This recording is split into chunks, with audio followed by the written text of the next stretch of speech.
Hello, this is your favorite Murtad, ex-Muslim Mufassir Islam Jajawar. How are you doing?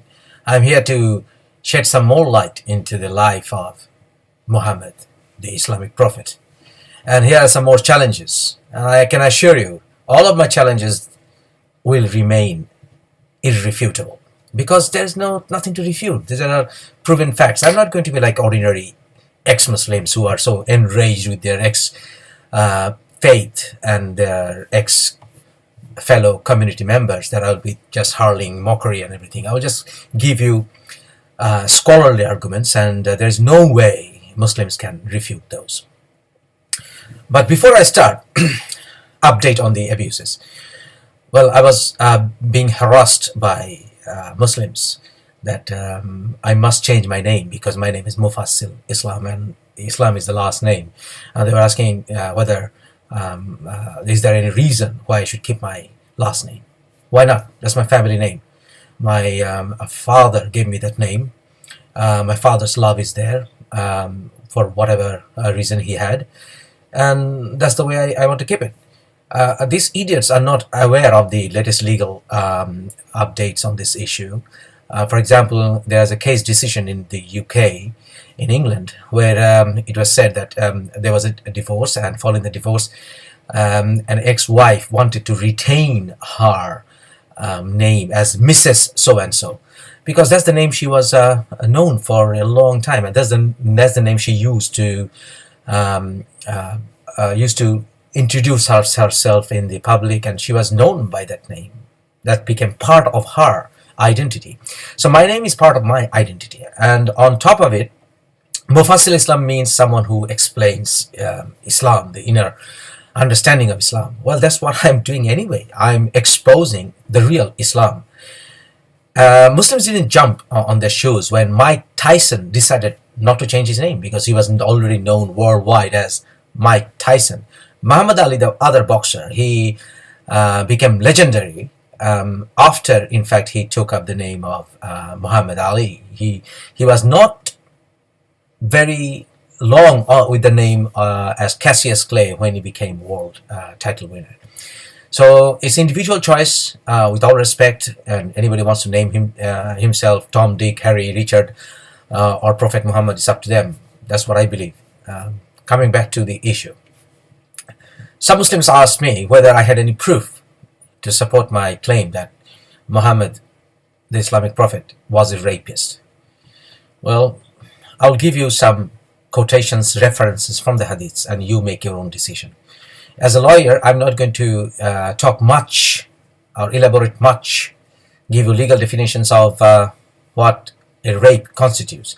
But for the ordinary people, I'll just say it is enforcing sex or forceful intercourse with someone, with like having sex with someone without his or even her consent. So that's how it is. So sexual intercourse without the consent, or if the consent was taken under pressure or under any kind of false pretext, these are all be counted as rape. If a rape is committed with someone underaged, a child, in some countries, this constitutes as a statutory rape. So you can argue that whether, like many atheists or many ex-Muslims or many non-Muslims will say that sex with Aisha should constitute as statutory rape.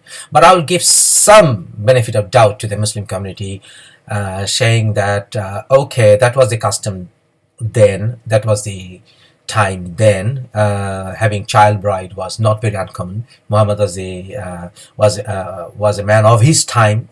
Okay, take you all that. But what about raping? Raping someone who is an adult, raping someone who is in a compromising situation, not in a position to give consent freely. What about that? What about having sex with someone who is captive? What about having sex with someone who's an adult and should have the mental ability to give free opinion if he was given the opportunity to do so? What about those? Muhammad broke all those rules. I have made some notes, so I will go for the notes. So if I can prove that, first of all, the captives were booties of the war, then that should suffice, because the booties of the war were males, and females the booties were considered slaves, and those slaves were the properties of the warrior Muslims. And in Islam, the Quran, Surah number 4, verse number 24, allows a Muslim man to have sex with slaves. So you understand what I mean? So captives in Islam are booties, they're considered slaves. So in that consideration, the consent of the slaves were irrelevant. So Muhammad's example cannot be a moral example. Definitely not for today, and definitely it was not then. It was what is immoral today has to be immoral then. So even if you, for argument's sake, you say it was applicable then, it was moral then, even for argument's sake, you have to say these examples, this sort of character shouldn't be an example for humans of today. So that refutes the claim that Muhammad is a prophet for all time. So forget about a moral man, he cannot even claim to be a prophet of any time. Going back to the examples of that which I noted, Quran, Surah number 23, verse 5 and 6, it says, "Who restrain their carnal desires, except with their wives and slave girls, for these are lawful to them." And again, Surah number 70, verse number 22 to 30, it says, "Not so the worshippers who are steadfast in prayer, who set aside a due portion of their wealth for the beggar," which are all good words, "and for the deprived who truly believe in the day of reckoning and dead punishment of their Lord, who restrain their carnal desires, save exceptions, save with their wives and their slave girls, for these are lawful to them. He that lusts after then, other than these, is a transgressor." That means it is not a lust to have sex with wife and slave girls. And slave girls are booties of the war, which I already explained to you. And also again in Quran, Surah number 33, verse number 50, it says, "Prophet, we have made lawful to you wives from whom you have granted dowries, and the slave girls whom God has given you as booty." Got it? Got it? So war captives are booties and they're slave girls, and you can have sex with them. Their consent is irrelevant.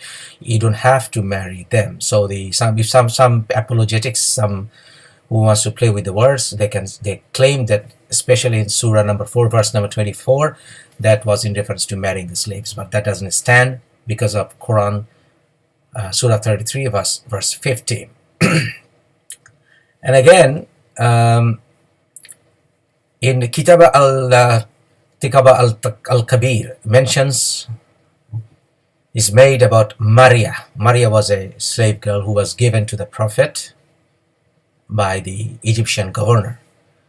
It reads on page 151, it reads, "He, the Lord of Alexandria, presented to the Prophet Maria, her sister Cyrene, a donkey, a mule, which was white. The apostle of Allah liked Maria, who was white complexion and curly hair and pretty. Then he cohabited with Maria as a handmaid and sent her to his property which he had acquired from Banu al-Nadir." The story is supposed to be was supported by Tabari's History, volume 39, page 194. Here is a quote from that book. "He, Muhammad, used to visit her, Maria, there and order her to veil herself." That means he was covering herself, veil herself, but he had intercourse with her by virtue of her being his property. So covering the face is still, he had sex with Maria. What kind of example do you want to hear? Then let's go for hadiths. Okay, Bukhari. It says, Volume 3, verse 430, Hadith 432. Volume 3, then Hadith 432. Narrated by Abu Sa'id al-Khudri that while he was sitting with Allah's Messenger, we said, O Allah Messenger, we got female captives as our booty. We are interested in their prices because obviously they want to sell off those slaves eventually. So they said, we are interested in their prices. The Sahabas, the Ansars were telling the Prophet, what is your opinion about coitus interruption? You know what coitus interruption is? It means when you are having sex, to withdraw the penis and ejaculate outside. It's called coitus interrupts. So they were asking the Prophet, what should we do? Should we ejaculate inside the slaves because we are interested? We love her. We're loving them. Because we want to have a good price for them because we are trying them out. What should we do? Should we ejaculate inside or outside? The Prophet said, do you really do that? That means you ejaculate outside. It is better for you not to do it. That means ejaculate inside. No soul which Allah has desired to exist but will surely come into existence. So he said, doesn't matter, ejaculate inside. Why the hell do you do that? Why do you ejaculate outside? If there is any child to be born, Allah will give life to that child. Then again, I can go on. Then Bukhari 5:4. Then Hadith 459. Then Bukhari volume 9, Hadith 506. I can go on. I will go on. Don't worry. I will go on. Keep on references. Even the so-called Salaf Salihin, the Sahabas, the great examples, that we should follow. What about Ali, the husband of Muhammad's daughter Fatima? What was the example? Narrated in volume 5, Hadith 637, narrated by Buraida, the Prophet sent Ali to Khalid to bring the hummus. Hummus is part of the war booty. And I hated Ali. And Ali had taken a bath after a sexual act with a slave girl from the hummus. So you cannot say that the Sahabas were not doing it. They were doing it in Muhammad's presence, along with Muhammad as well. And Muhammad permitted it, and he took part in it. And I said, Khalid, don't you see this? That means Ali. When we reached the Prophet, I mentioned that to him, and he said, Oh Buraida, do you hate Ali? I said, yes. He said, do you hate him for he deserves more than from the hummus? All right. Now, there are hadith references. Abu Dawud, volume 2, verse 21. Hadith 2150. Sahih Muslim, volume 2, hadith 3432. Sahih Muslim, volume 2, hadith 3371. It is important to read this hadith. It says, Abu Sirma said to Abu Sa'id al-Khudri, O Abu Sa'id, did you hear Allah's Messenger mentioning about Al-Azal? Al-Azal, that means I told you that is called coitus interruptus. That means taking the penis out while having sexual intercourse at the moment of ejaculation. He said, yes, and added, we went out with Allah's Messenger on the expedition of Mustalik and took captive some excellent Arab women, and we desired them, for we were suffering from absence of our wives because they were horny, But at that time, we also desired ransom for them. So we decided to have sexual intercourse with them, but by observing azal, that sexual intercourse, clitoris, interruptus, which I just said, withdrawing the male sexual organ, But we said, we are doing an act whereas Allah's Messenger is amongst us. Why not ask him? Muhammad was right there doing along with them. So we asked Allah's Messenger, and he said, as I quoted before, it doesn't matter if you do it or don't. For every soul that is to be born up to the day of resurrection will be born. So now let's go for other more daring examples. I'll go for other more. What about his wives, so-called wives? Let's talk about Zuwairiya. Zuwairiya, Ibn Aun has narrated, I wrote a letter to Nafi, and Nafi wrote in reply to my letter that Prophet had suddenly attacked Bani Mustalik without warning, while they were heedless and their cattle were being watered at the places of water. Their fighting men were killed, and their women and children were taken as captives. The prophet God Juwairah on the day. Nafi and the Ibn Umar had told him the above narration, and that Ibn Umar was in the army.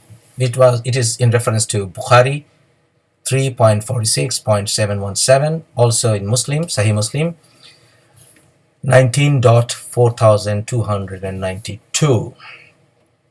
Now, what is particularly important is this, that this Juwairiyah, she was the daughter of the leader of the clan, and therefore very much felt the discomfiture and the disgrace of being made a slave of an ordinary Muslim soldier. So she was wailing, because Juwairiyah was a leader's daughter. She was wailing that she was being captured and made slave and distributed distributed to a very ordinary man. So she felt disgraced, and her fellow other female friends were crying as well. So what happened? So she went mad, and she went to Muhammad and said, "Can you not just can anyone?" Because she was trying to collect the ransom so that she could free herself. She was doing it, but still failing to gather the amount. And she went to Prophet and asked for at least mercy. And the Prophet said, "I will do something better. Why don't you become my wife?" So you see how Muhammad took advantage of that compromising and distressed situation she was in. And now you understand that he was a man of mercy. Rahmatul lil Alameen. Then the same applies to Safiya. She was only 17. And let's talk about Safiya. Safiya was a beautiful 17-year-old Jewish woman who was captured when Muhammad's troops raided Khaybar, and all her family members were killed.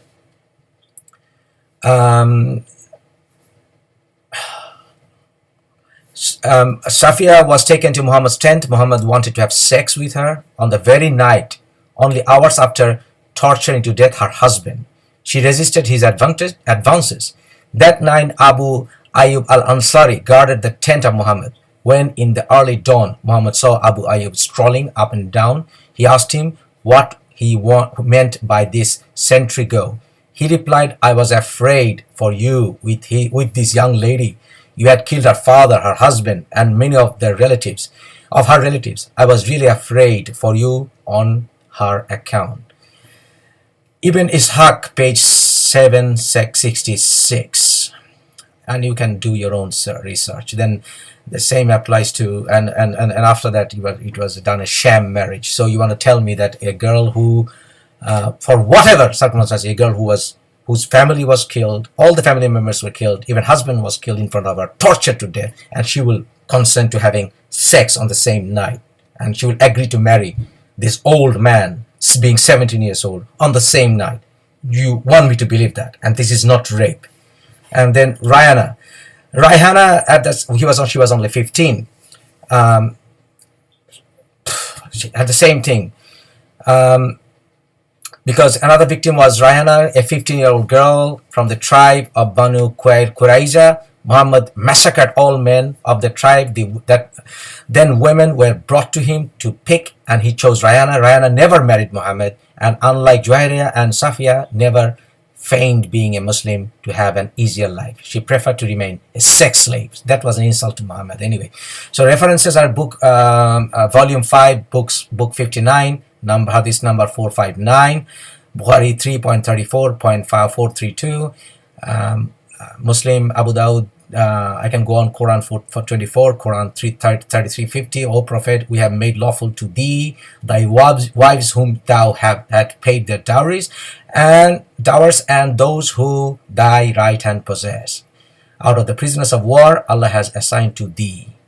Quran, Surah 4, verse 3, blah, blah, blah, blah, blah. I can go on. So if you have the slightest dignity for yourself, please don't even doubt how Muhammad raped women after women after women. So that cannot be an example for humanity of today. So shut your mouth out there